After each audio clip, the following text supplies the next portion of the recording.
Well, this is a pernicious move on the part of the Parliament, in particular those in the Parliament who are entirely misinformed about what it is that Gibraltar does.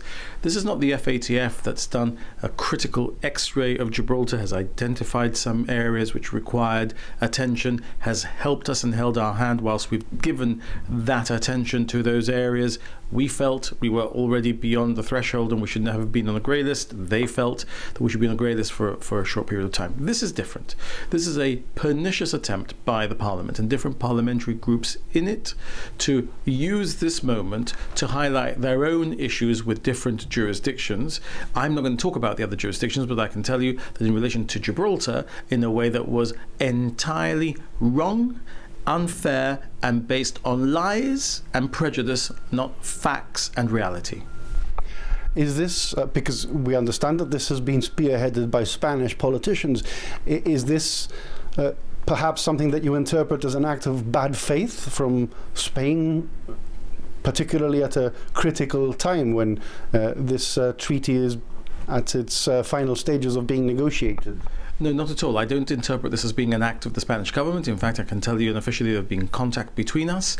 This is an act in particular of the particular individual who has taken a fetishistically negative interest in relation to Gibraltar, Senor Margallo, who has wanted to insist on Gibraltar being on the list, has moved a number of amendments, etc., using the weight of the Partido Popular in the EPP to gain votes in relation to Gibraltar. You'll also see Panama is on the list. Well, Spain has taken Panama off its blacklist and is not going to put Panama back on its blacklist because some Spanish politicians have decided that they want to use this moment in the way. This is not the Spanish government. It has not got the Spanish government's fingerprints on it. It is true that I think in that vote, a lot of groups voted in favor of the motion for political dynamics which are unrelated to government dynamics and government diplomacy between the United Kingdom, Spain, Gibraltar and the European Commission.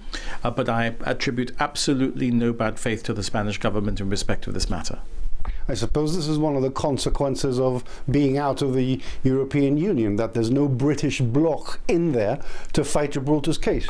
Yes, of course. And look, in the coming weeks, if we're able to finalise this agreement and we are able to announce it, those who are holier than thou in the United Kingdom, in particular on the extreme right in the United Kingdom, and there is an extreme right in the United Kingdom, will be the ones analysing our treaty and telling us how it doesn't keep to a purist Brexit, etc., which we didn't vote for.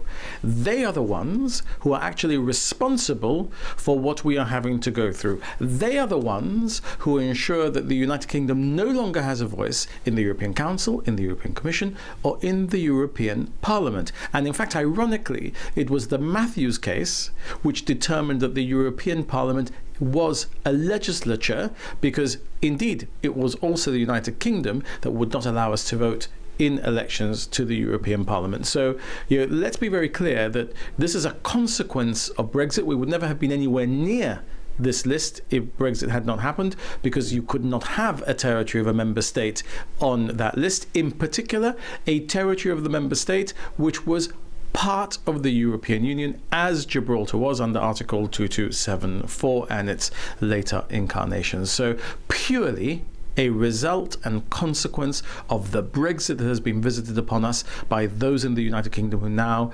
pretend to be holier than thou when assessing the arrangements we're negotiating. So what steps do you take now? Because you say that you're going to fight this or bring it up at the highest levels. What does that mean practically, and what are the chances of success?